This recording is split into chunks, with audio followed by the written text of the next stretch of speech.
ఈరోజు నేను మీకు చదివి వినిపిస్తున్న కథ ఇందుమతి నిర్ణయం. రచన మాచిరాజు కామేశ్వరరావు గారు. ఇక కథలోకి వెళ్ళిపోదాం. భద్రావతి నగర యువరాజైన ధర్మపాలుడు గురుకులంలో విద్యాభ్యాసం ముగించుకుని రాజధాని నగరానికి తిరిగి వచ్చాడు. అతడికి తండ్రి వెంట ఉండి రాజనీతి, రాజ్య పరిపాలన వ్యవహారాలు తెలుసుకోవడం కన్నా వేట, కొండ కోనలు, నదీ తీరాల వెంట తిరుగుతూ ఆనందించడంపై ఎక్కువ మక్కువ. దీనికి తోడు అతడు స్వభావరీత్యా చాలా తొందరపాటు మనిషి.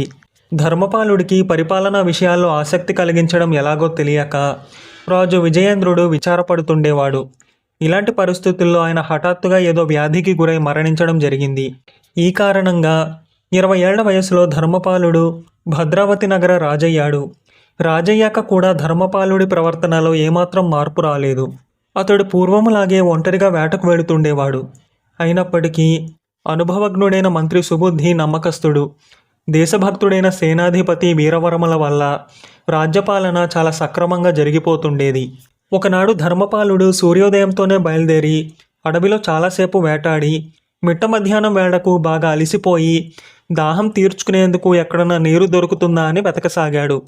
కొంతసేపటికి అతడికి దట్టంగా చెట్లతో కిక్కిరిసి ఉన్న ఒక ప్రాంతాన చిన్న కొలను ఒకటి కనిపించింది. ధర్మపాలుడు గుర్రం దిగి కొలనులో నీరు తాగి దాహం తీర్చుకుని గుర్రం కూడా నీరు తాగాక దాని కళ్ళెం పట్టుకుని నడిపిస్తూ కొలను ఆవలి వైపుకు చూసి ఆశ్చర్యపోయి క్షణకాలం ఆగాడు. కొలను అవతలి ఒడ్డున ఒక కుటీరం ఉన్నది. దాని ముందు కొన్ని పండ్ల చెట్లు, రకరకాల పూల మొక్కలు తీర్చిదిద్దినట్లున్నవి. అడవి మధ్య ఈ కుటీరం ఏమిటా అనుకుంటూ ధర్మపాలుడు దానికేసి నడిచాడు.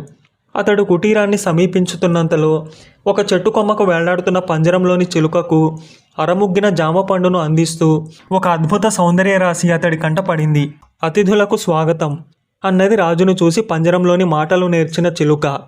చిలుక మాటలకు ఆ సౌందర్య రాశి ఉలిక్కిపడి వెనుదిరిగి ధర్మపాలుణ్ణి చూసి నోట మాట రాని దానిలా అలాగే నిలబడిపోయింది. అంతటి అందగత్తెను చేరువగా చూసిన ధర్మపాలుడు కూడా అచేతనంగా నిలబడిపోయాడు. ముందుగా ఆమె తేరుకుని మిట్ట మధ్యాహ్నపు టెండలో వచ్చారు. చల్లని మంచినీళ్లు తీసుకువస్తాను అంటూ కుటీరంలోకి వెళ్ళబోయింది. ధర్మపాలుడు ఆమెను వారిస్తూ, కొద్ది క్షణాల ముందు కొలనులో దాహం తీర్చుకున్నాను. సరే, ఇంతకు నువ్వెవరివి? ఈ అడవి మధ్య ఒంటరిగా ఉండడం లేదు కదా. నేనెందరో రాకుమార్తెలను చూశాను, కానీ అందంలో వాళ్ళందరూ నీ కాలిగోరుకు సరిరారు అన్నాడు. ఈ పొగడ్తకు ఆమె తల ఉంచుకుని చిన్నగా నవ్వి, నేనిక్కడ ఒంటరిగా నివసించడం లేదు. నా బాల్యంలోనే అమ్మబోయింది. 5-6 సంవత్సరాల క్రితం విషసర్పం కాటుకు గురైన మా నాన్న మరణించే ముందు నన్ను తన స్నేహితుడికి అప్పగించాడు. నా సంరక్షకుడు వేటగాడు. ఈ కుటీరంలో మేమిద్దరం ఉంటున్నాం. నాకు వైద్యం తెలుసు. ఈ ప్రాంతాల నివసించే కోయలకు, చెంచులకు అవసరమైన మూలికా వైద్యాలు చేస్తుంటాను. నా పేరు ఇందుమతి అన్నదామె. నా పేరు ధర్మపాలుడు, ఈ దేశపు రాజును అన్నాడు ధర్మపాలుడు కంఠస్వరంలో కాస్తంత దర్పాన్ని ధ్వనింపజేస్తూ. ఆ జవాబుకు ఆమె ఏమాత్రం ఆశ్చర్యపోక, అవును, మిమ్మల్ని చూడగానే అలా అని ఊహించాను. మీ పేరు వినడం తప్ప మిమ్మల్ని ఇదే ప్రత్యక్షంగా చూడ్డం అన్నది. ధర్మపాలుడు ఏదో అనబోయేంతలో ఇందుమతి కుటీరం కేసి ఒక అడుగు వేసి, క్షమించాలి, ఇక్కడి గూడెం నాయకుడు వ్యాధిగ్రస్తుడయ్యాడు. వైద్యం చేస్తున్నాను, నయమైంది. ఆయన చేత కొన్ని గుళికలు మింగించి రావాలి, వెడతాను అన్నది. ఆ వెంటనే ధర్మపాలుడు ఒక అడుగు ముందుకు వేసి, ఇందుమతి, అతిలోక సౌందర్యవతి అయిన నువ్వు ఇక్కడ అడవిలో అడవి మృగాల మధ్య కోయలతో, చెంచులతో జీవించడం సిగ్గుచేటు. రా, నా వెంట రా. నిన్ను రాజధానికి తీసుకుపోయి నా రాణిని చేసుకుంటాను అన్నాడు. దీనికి ఇందుమతి ఒకసారి ధర్మపాలుడికేసి నిరసనగా చూసి కుటీరంలోకి వెళ్ళబోయింది. అయితే ఇంతలో ధర్మపాలుడు వేగంగా ముందుకు పోయి ఆమెను అడ్డకిస్తూ, రాజంత వాణ్ణి రమ్మంటూ ఉంటే తిరస్కరించడానికి నీకెంత ధైర్యం అంటూ ఆమె చేయి పట్టుకుని బలవంతంగా గుర్రం కేసి నడిపించసాగాడు. ఇందుమతి తన చేతిని ధర్మపాలుడి పట్టు నుంచి విడిపించుకోవడానికి ప్రయత్నిస్తూ, ఛీ, నన్ను అంటకు అంటూ పెద్దగా కేకబెట్టింది. అయినా ధర్మపాలుడు తన పట్టు వదలక బలవంతంగా ఆమెను గుర్రం మీద ఎక్కించే సమయంలో ఎక్కడి నుంచో రివ్వుమంటూ ఒక బాణం దూసుకువచ్చి అతడి భుజాన్ని తాకింది. ఆ మరుక్షణం ధర్మపాలుడు అబ్బా అంటూ బాధతో అరిచి ఇందుమతిని వదిలేశాడు. ఇందుమతి బాణం వచ్చిన వైపుకు చూసింది. అల్లంత దూరంలో ఆమె రక్షకుడు ఒక చెట్టు పక్కన నిలబడి ఉన్నాడు. అతడి ముఖం కోపంతో ఎర్రబడి ఉన్నది. కళ్ళు నిప్పులు చెరుగుతున్నాయి. ఇందుమతి చప్పున తల తిప్పి ధర్మపాలుడికి చెయ్యి ఆసరా ఇచ్చి కుటీరంలోకి నడిపించుకుపోయింది. అక్కడ అతన్ని ఒక మంచం మీద కూర్చోబెట్టి భుజంలో గుచ్చుకున్న బాణాన్ని లాగి గాయానికేవో ఆకుపసరులు పూసి గట్టిగా కట్టుగట్టింది. ఇంతలో ఇందుమతి సంరక్షకుడు కుటీరంలోకి వస్తూనే, ఎక్కడా రాజధముడు, వాడికంత అహంకారం అంటూ అరిచాడు. ధర్మపాలుడు తల తిప్పి అతన్ని చూసి, క్షమించు, పెద్ద తప్పు చేశాను. ఈరోజు నా కళ్ళకేవో పొరలు కమ్మాయి అన్నాడు. ఆ జవాబుతో ఇందుమతి సంరక్షకుడు కొంత శాంతపడి ఆమె కేసి చూశాడు. ఇందుమతి అతన్ని బయటకు వెళ్ళమన్నట్టుగా సైగ చేసింది. ఆ తర్వాత కొద్దిసేపటికి ధర్మపాలుడు మౌనంగా కుటీరంలో నుంచి బయటకు వచ్చి దాపలనున్న తన అశ్వాన్ని అధిరోహించి నగరానికి వెళ్ళిపోయాడు. ఇది జరిగిన వారం రోజులకు మంత్రి సుబుద్ధి కొన్ని విలువైన కానుకలతో సపరివారంగా ఇందుమతి కుటీరానికి వచ్చి, అమ్మా, ఇవి మా రాజుగారు నీకు ఇవ్వమన్న కానుకలు.